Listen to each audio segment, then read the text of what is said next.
Применение физической силы либо власти в отношении какого-либо иного лица или группы лиц. Насилие бывает не только физическим, но и психологическим. И очень часто люди, сами того не понимая, страдают от психологического насилия. Так холодно.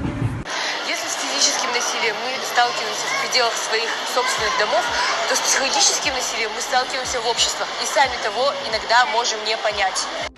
Переосмыслите ваши отношения к женщинам, узнайте больше о движении женщин, которые боролись за фундаментальные права. Поддержитесь от сексистских окрасок праздников. Равенство, эмансипация, независимость – это то, что лежит в основе 8 марта, а не красота. Усиливайте объективацию женского тела. Женские стандарты красоты навязаны нам рекламой и фильмами. Женщины могут быть разными по внешности и образу. Практикуйте солидарность в отношении женщин. Будьте открыты к разговорам на тему гендерного равенства и поддерживайте женщин.